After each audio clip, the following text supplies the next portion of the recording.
cono pedazos para salvarme entre únicos e impares, para cederme un lugar en su Parnaso. Buen día, ¿qué tal? ¿Cómo están? ¿Cómo andan? Bienvenidos, bienvenidas al pase, bienvenidos, bienvenidas al Destape, quienes estén sumando hasta ahora, 10 de la mañana, 7 minutos en toda la República Argentina, arrancando el día martes de una semana que tiene su centro de gravedad el jueves, sin ninguna duda, por lo que va a pasar en el Congreso, por lo que va a pasar afuera del Congreso, por lo que va a pasar en todo el país y por lo que se va a poner en discusión y en juego.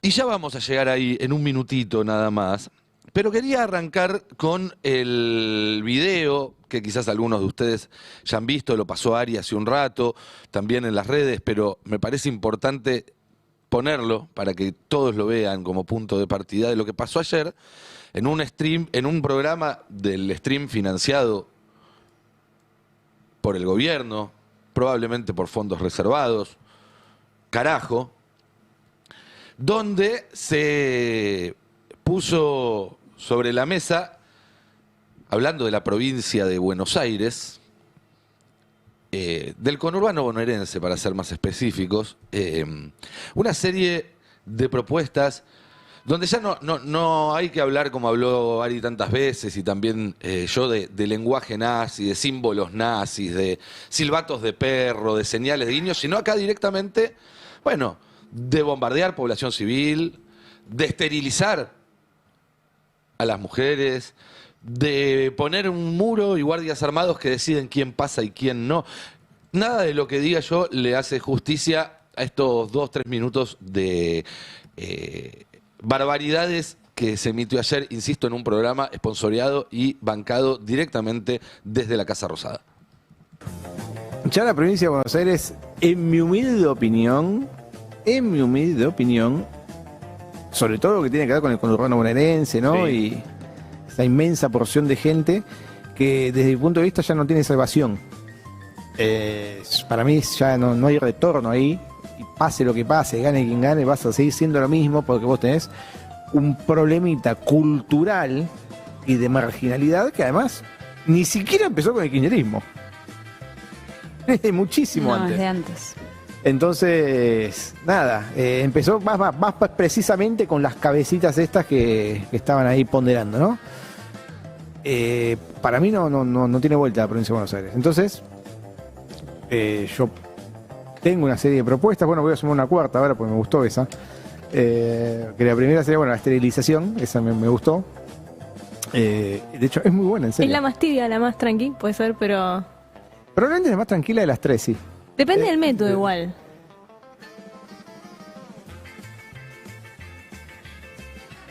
Bueno, esas son las purras que me gustan. Bueno, ¿no? me callo, te dejo desarrollar. me entusiasmo. No, yo sé, no, está bien, no, es que me gusta tu entusiasmo. Yo lo compro. Me encanta. ¿No? Me encanta. Yo cercaría todo el conurbano bonaerense. Bueno, la idea no era volver, había metido apenas un comentario. Si podemos poner el final, porque la verdad es falta la mejor parte, la peor parte, ¿no? ¿Lo tenemos ahí? Si no, seguimos. Dicen esto, ahí está. Se ríen, es todo. La risa del Doc me dio años de vida. Necesito respirar. Pum. Derechos. La otra es directamente independizar a la provincia de Buenos Aires, o sea, expulsarla del territorio nacional, decir, bueno, hace tu propio país con alcohol y mujerzuelas como te gusta a vos y listo. Y la tercera, que quizás a priori presupuestariamente hablando puede parecer un poco cara.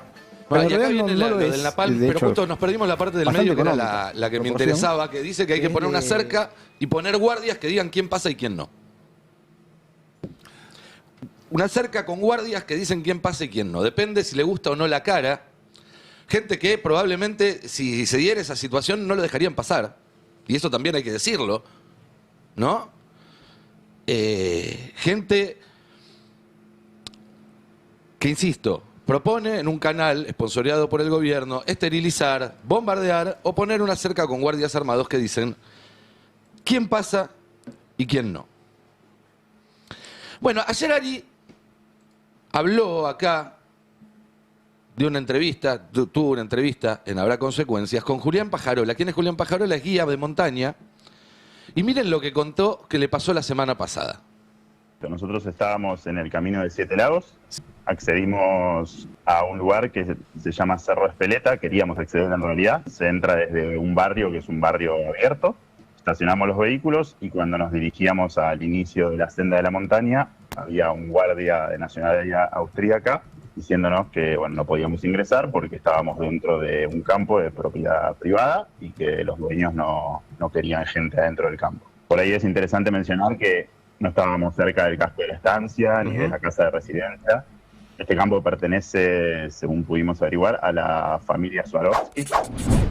Bueno, ahí tienen, ¿no? Guardias armados que deciden quién puede pasar y quién no. Que era más o menos lo que estaba proponiendo este nazi en el programa de Carajo. Y por eso quería partir de aquel comentario y traerlo ahora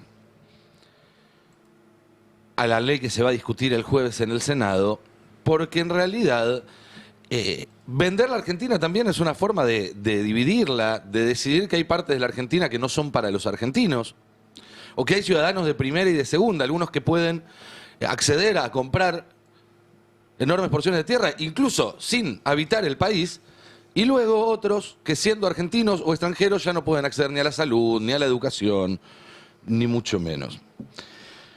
Vamos a ver ahora otro recorte de esta semana para explicar las posibles consecuencias de la ley de extranjerización,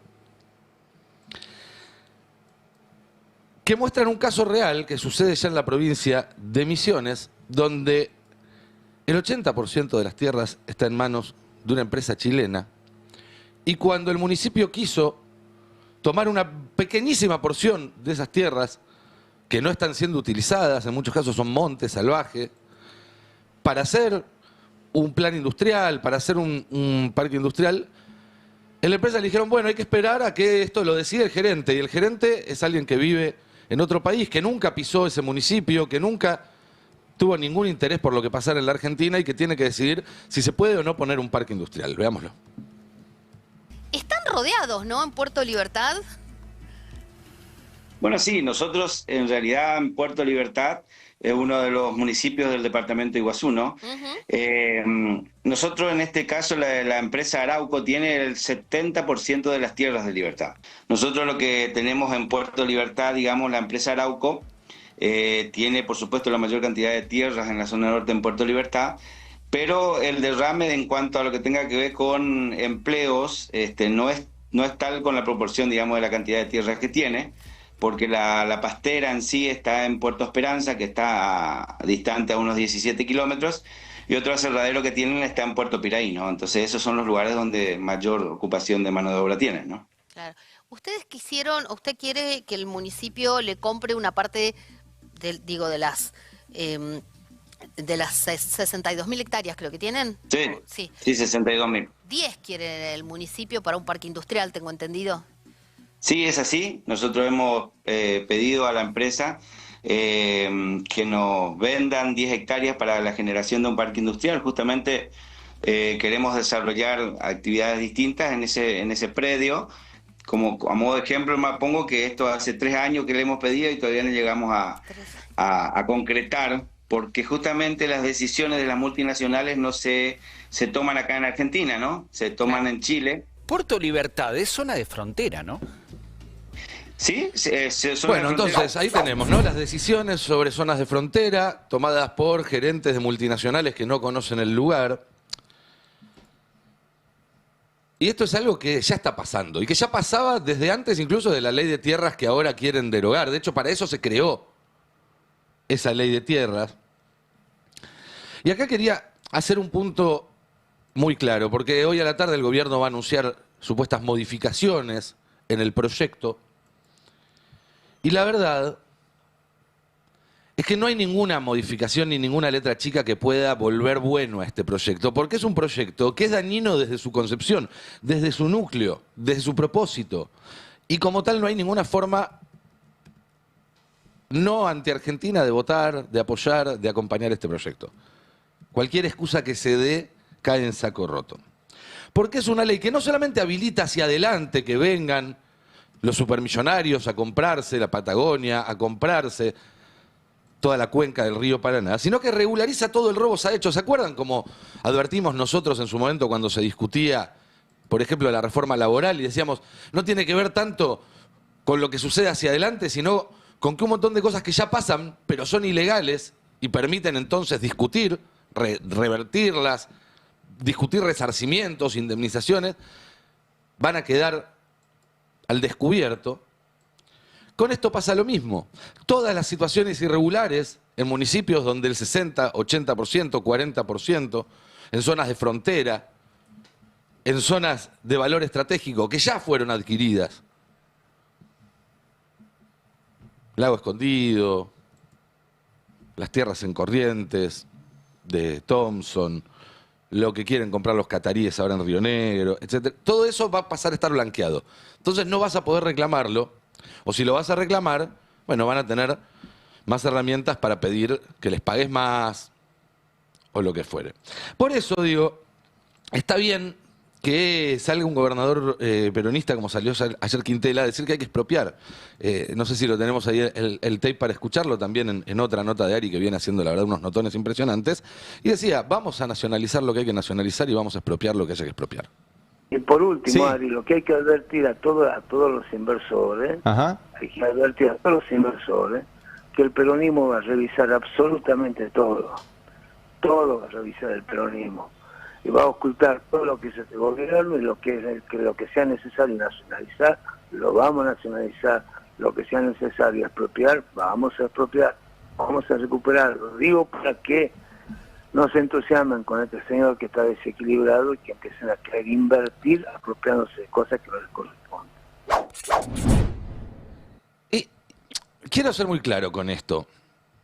Está bien que diga que se va a nacionalizar o se va a expropiar lo que haya que expropiarse, no porque expropiar o nacionalizar sea una panacea, sea algo que uno haga de gusto, sea la medida más simpática del planeta. Por supuesto que no.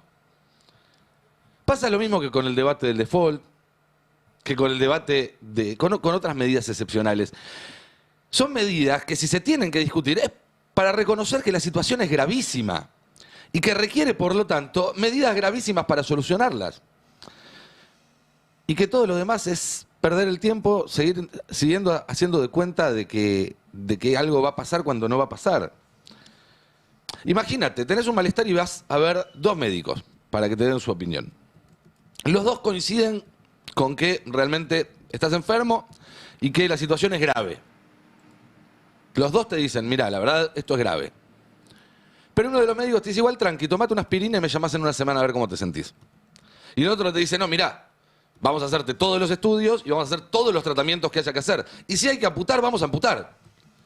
¿Vos a cuál volvés? ¿Al que te dice que te tomes una aspirina o al que te dice que va a hacer todos los tratamientos que hay que hacer? Bueno, me parece que pasa un poco por ahí. Tenemos un montón de políticos que diagnostican muchísima gravedad, lo de Milei es terminal, están entregando el país, con razón, pero después cuando, ¿qué hay que hacer? Tómate una aspirina y llámame en una semana a ver cómo te sentís. Miren, en Argentina se está normalizando, y si ustedes vienen viendo el laburo que hacen nuestros compañeros y compañeras del Destape en la calle, o los noteros de cualquier otro canal lo van a ver, comer una sola vez por día. Es muy difícil ver una tanda de estos videos que se hacen en la calle, en móviles, en la esquina de cualquier ciudad de la Argentina, y no encontrarte con alguien que te diga que tuvo que recortar un plato de comida. Vamos a ver algunos casos, en esta ocasión, tomados por Chiara de Tinis, que está haciendo un gran laburo acá en la calle en el Destape, y que justamente estos casos ponen la lupa sobre este fenómeno. La gente que deja de cenar o que deja de almorzar porque ya no le alcanza. ¿Tenés deudas? Sí, tengo deudas. Comentame un poco. Bueno, yo el año pasado trabajaba y tenía tarjeta de crédito del Banco Galicia y luego me quedé sin trabajo y tengo una deuda en el Banco Galicia. ¿Seguís sin trabajo? Sí, porque estoy incapacitada para trabajar. Tengo una enfermedad crónica que se llama hipertensión cardiovascular pulmonar, en el cual no puedo trabajar. ¿Y cómo haces para llegar a fin de mes? ¿Cómo se componen tus ingresos? Estoy recibiendo una pensión mínima, que es el 80% del sueldo mini salario vital y móvil, y bueno, y con eso me manejo. Como puedo, lo estiro como un chicle. ¿Cómo haces para estirarlo? Y por ejemplo, ando con un jarrito, con té. ¿Comes 3 comidas por día? No, solamente una comida al día. Una comida al día después de café, mate y eso. Una comida al día. Es el paso siguiente al endeudamiento, ¿no? Estamos todos hablando del fenómeno de endeudamiento. El que come una comida al día es que el que ya no le alcanza ni para que le fíen para morfar. Vamos a ver otro de los testimonios de Kiara, que son todos muy, muy buenos. Encima hay remedios que ya directamente no se compran, se suspenden. O sea, habla el tema de la presión, habla el tema de diabetes. O compramos remedios o comemos. ¿Cuánto gastan remedios? 70.000 pesos por mes. Pero ahora resolví comprar genéricos, que es la misma droga, otra marca y no lo que me manda el médico. No me queda otra opción para ir pudiendo cubrir baches, vacíos, pero no tenemos para comer. Está claro, se come una vez al día. Y esto no es algo pasajero, no es una etapa, no se vienen los mejores 18 meses de la Argentina, como dijo Caputo, no es un efecto secundario, no es una consecuencia no prevista, sino que es exactamente parte del plan del gobierno. Y lo era desde el primer día. Permítanme ir un rato al archivo, porque cuando llevaba muy pocos días de gobierno Milei, en diciembre del 2023, había un periodista en el diario La Nación Más que, haciendo apología del ajuste feroz que estaba implementando en ese momento el gobierno, el momento más feroz de 2 años y medio de ajuste, decía que bueno, que algunas personas iban a darse de baja de Netflix y otras iban a tener que comer una sola vez por día. Y bueno, es lo que toca. Veámoslo. Uno recortará la plataforma para ver películas, otro recortará el auto, no lo uso más, y otro, y ese es el que está grave, dirá no hay desayuno o no hay almuerzo, obviamente, una comida por día. Obviamente. O sea, en distintos niveles todos estamos recortando. Y el que se recorta todos. más adentro de su casa dice, bueno, hago una, esto te digo porque lo escuché, clase media, ¿eh? Sí, claro. Bueno, ese señor Eduardo Serenellini 3 semanas más tarde asumía en un cargo de secretario de comunicación del gobierno. Digo, cuando en la campaña del año que viene se quieran hacer los distraídos y digan, no, la gente come una vez por día, pero es culpa de los cucas, va a haber que recordarle que la gente no comía una vez por día antes que llegaran ellos y que al tipo que dijo, jódanse y coman una vez por día, porque eso es lo que votaron, le dieron un cargo en el gobierno. Entonces nadie se puede hacer ahora el desentendido. Pero volviendo al anterior, la persona que come una vez por día, la persona que debe 2 meses de sueldo y ya no sabe cómo hacer para dormir siquiera, porque esas cosas son las que te queman la cabeza día y noche. ¿A quién va a elegir el año que viene? ¿Al que te dice tomate una aspirina y contame en una semana cómo te sentís? ¿O al que te dice vamos a hacer lo que haya que hacer para que vuelvas a tener un desayuno, un almuerzo y una cena? Digo, está bien tenerle respeto o miedo incluso a palabras como default o expropiación, insisto, no son medidas que se tomen alegremente. Pero no podemos tenerle más miedo a la palabra default o expropiación que a la palabra hambre.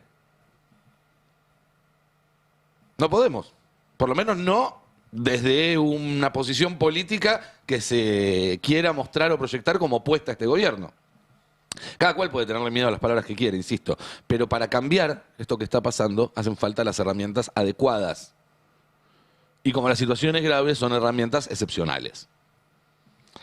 Eso sí, tiene que haber una idea política muy clara y una narrativa muy clara a la hora de proponer y de usar esas herramientas. Voy a poner un ejemplo muy, muy claro. Hoy en día, en el mundo en el que vivimos, la misma medida o la misma propuesta, depende de cómo la digas y en qué contexto la digas, cabe en un acto del FIT en 11 o en un tuit de Trump. Y no estoy diciendo que sean lo mismo, ni siquiera los estoy poniendo en el mismo lugar, porque evidentemente Trump es mucho más dañino, mucho más poderoso, juega en otro nivel. No estoy comparando, estoy diciendo, oye, está todo tan mezclado, está todo tan confuso, porque se prendieron fuego los papeles, que no depende solo lo que digas, sino cómo lo digas y desde dónde lo digas, cómo se interpreta. Y que la única manera de que tus propuestas no sean sacadas de contexto, utilizadas para campañas de fake y demás, es rodeándolas de una identidad muy, muy, muy nítida. Muy nítida. Y eso me parece que es lo que falta hoy en la oposición. Y empezar a usar palabras fuertes, como expropiación, como default, te puede dar una identidad si sabes entornarlo. También tenés que hablar de otras cosas, no solo de eso. Y hablando de narrativas, el gobierno tiene una narrativa cada vez más definida. Se habrán cruzado en estos días ya con el tape de Milei diciendo que hay terroristas disfrazados de profesores, terroristas disfrazados de alumnos, terroristas disfrazados de investigadores, etc. Y eso es algo que está calcado de la narrativa de la última dictadura, que es la justificación del terrorismo de Estado, no solo contra quienes formaban parte de la lucha armada, discusión que corre por otro lado, pero que además a esta altura del partido es un hecho histórico, sabido y probado, que para el 24 de marzo de 1976 se encontraba en retirada, derrotada, debilitada, sino justamente para expandir esa lucha contra todos los que expresaran cualquier forma de disidencia contra la línea política del gobierno, que no era otra que la del Plan Cóndor. Y esto es algo que está recontra documentado en archivos desclasificados de la última dictadura, como por ejemplo el reglamento RC91 de operaciones contra elementos subversivos del ejército argentino. Lo pueden encontrar en la página del Ministerio Público Fiscal porque está desclasificado. O los distintos informes 76, 77, 78 de subversión en el ámbito educativo que repartía el Ministerio de Cultura y Educación en todas las escuelas para conocer a nuestro enemigo, eso dice la tapa, y que repetían este documento, el anterior, discursos también de Videla, de Menéndez y de otros jerarcas de la dictadura, el mismo concepto que se ve acá en el primer capítulo del manual de operaciones, que es la definición de subversión como toda acción clandestina o abierta que busca la alteración o la destrucción de los principios morales y las estructuras que conforman la vida de un pueblo con la finalidad de tomar el poder e imponer desde él una nueva forma basada en la escala de valores diferentes. ¿Lo tenemos para seguir leyéndolo? ¿Ahí? Sí. Una forma de reacción de esencia política e ideológica dirigida a vulnerar el orden político-administrativo existente, que se apoya en la explotación de insatisfacciones e injusticias reales o figuradas, etcétera, etcétera. El accionar subversivo estará dirigido fundamentalmente a la conciencia y la moral del hombre, a fin de afectar los principios, etcétera, etcétera, etcétera, y reemplazarlos por otro. Esta acción de destrucción por un lado y construcción por el otro define al hombre como el objeto fundamental de la subversión. El esfuerzo, y acá viene la parte importante, se concentrará en las figuras prominentes de toda la estructura social, políticos, intelectuales, economistas, religiosos y aún militares, teniendo en cuenta la acción multiplicadora que la acción sobre estos podrá ejercer. Por ello, la subversión afectará a todos los campos del quehacer nacional, no siendo su neutralización o eliminación una responsabilidad exclusiva de las Fuerzas Armadas, sino del país y la sociedad toda a través de sus instituciones. Y esta es la base sobre la cual después se persiguió a profesores, a docentes, a delegados, a personas que asistían a clubes de lectura, a personas que aparecían en la agenda de alguien, etcétera, etcétera, etcétera. Pero la verdad es que concentrarse solamente en las coincidencias con Videla no solamente quizás le hace un pequeño o módico favor al gobierno que está saliendo a disputarle ese votito que queda procesista a Villarruel, y estoy seguro de que Santiago Caputo mete estos guiños y estas citas textuales o paratextuales buscando eso, sino que se inscriben en algo mucho más cercano y mucho más actual y mucho más preocupante, que tiene que ver con la nueva doctrina de lucha contra el terrorismo ideológico de izquierda que hace 2 semanas lanzó Marco Rubio en un congreso, en una reunión en Washington a la que asistió el canciller argentino Pablo Quirno, y donde definía al terrorismo de izquierda de la siguiente manera. Este es un mal distintivo y único. Siempre ha estado impulsado por un odio, por encima de todo, un odio hacia la civilización misma. Es una revuelta de los peores contra los mejores, una revuelta de los débiles y los cobardes contra los fuertes y los buenos. Es perpetrado por aquellos que no pueden construir, que no pueden crear, que no pueden lograr grandes cosas, y se vengan del mundo por su propia insuficiencia, buscando destruir a quienes sí pueden. Esto es lo que es el izquierdismo radical. puede adoptar diversos lemas e ideologías a lo largo del tiempo y el espacio. Pueden llamarse anticapitalistas o antiimperialistas o comunistas o anarquistas o marxistas, pero el carácter fundamental siempre es el mismo, siempre es el mismo. Es un resentimiento venenoso, encubierto en el lenguaje de la igualdad, la justicia y la liberación.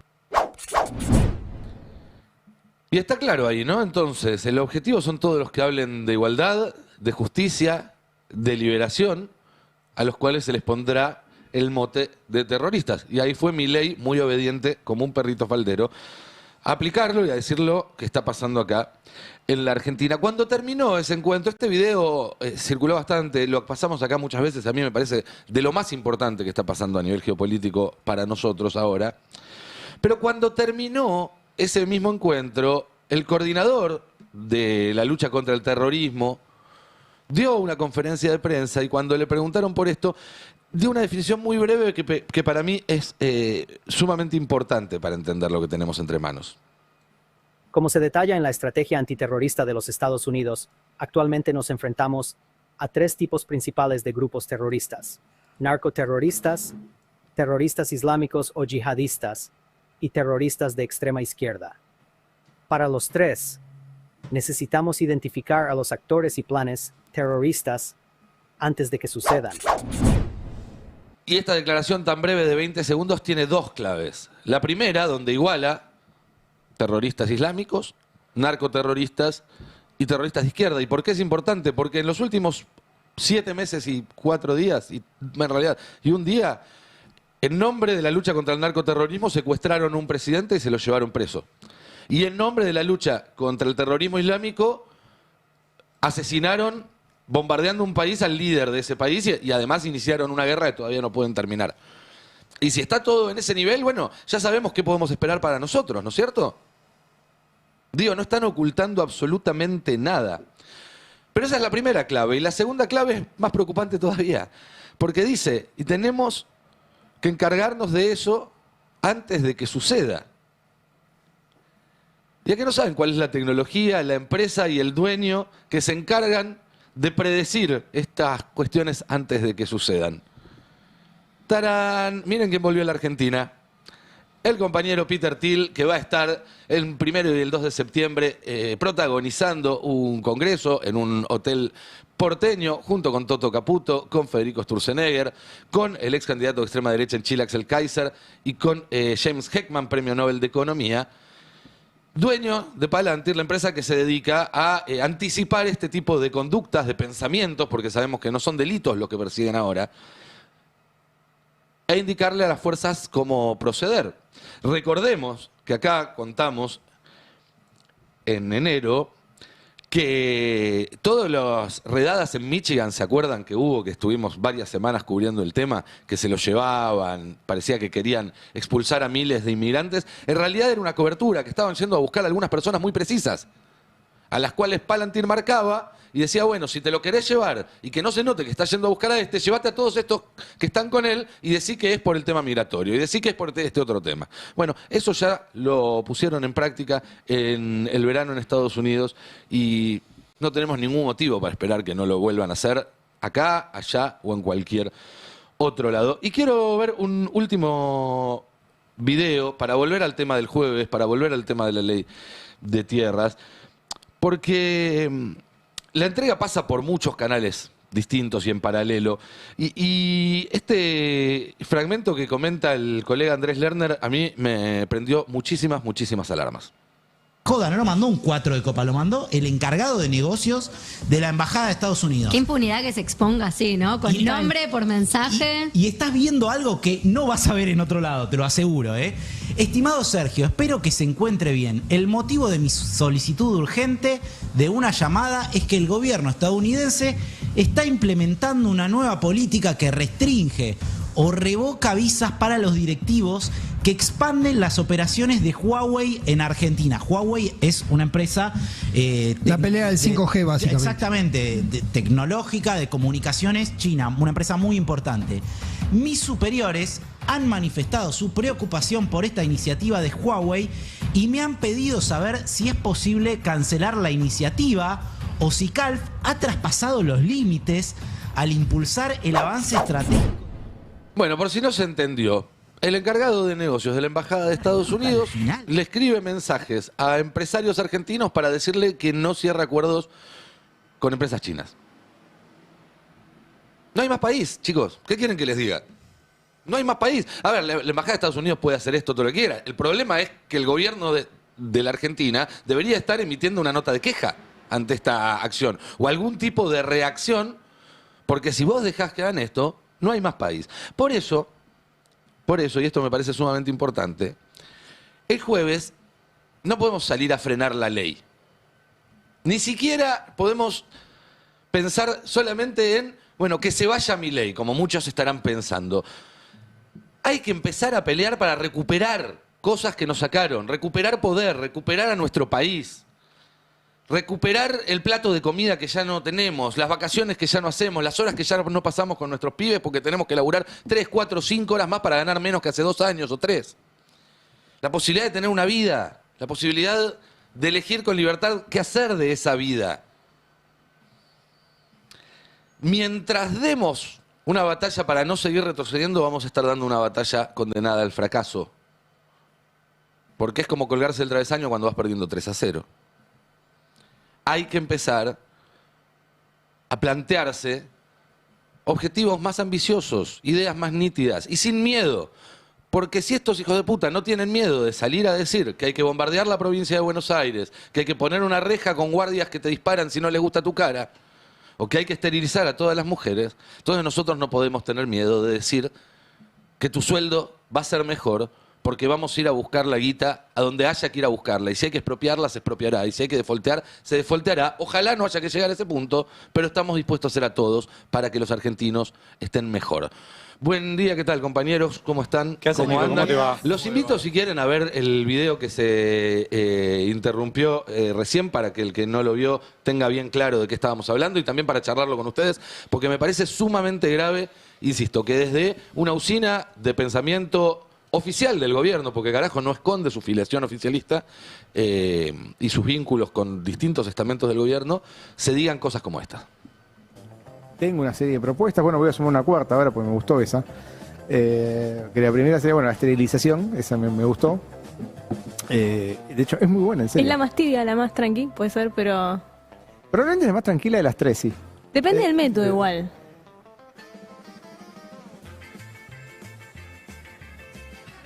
Bueno, esas son las purras que me gustan. Bueno, me callo, te dejo me entusiasmo. No, está bien, no, es que me gusta tu entusiasmo. Yo lo compro, me encanta.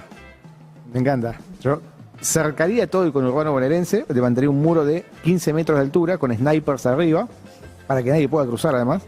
Obviamente, daría la posibilidad de no quedarse ahí, pero con portación de cara. Es decir, sería totalmente arbitrario a la hora de decidir quién pasa y quién no. Tengo el derecho a reservarme mi opinión en este caso. Por mi propio bien, nada más. Ok. Por mi propio bien. La segunda opción es, si por una cuestión presupuestaria, levantar ese muro es muy caro. Sí. Y si no hay guita para, digamos, no hay plata para mantener a los snipers, porque van a tener que ser por lo menos uno cada 10 metros, directamente independizar a la provincia de Buenos Aires, o mejor dicho, expulsarla del territorio nacional. Che, Ale, no te olvides que yo vivo ahí, bueno, pero yo por eso, pero yo dije que iba a ser 100% arbitrario a la hora de decidir quién pasa y quién no. Claro. O sea, vos podés pasar. Completamente arbitrario. Vos tenés todos tus derechos. Todos tus derechos. Pará, derechos. Sí.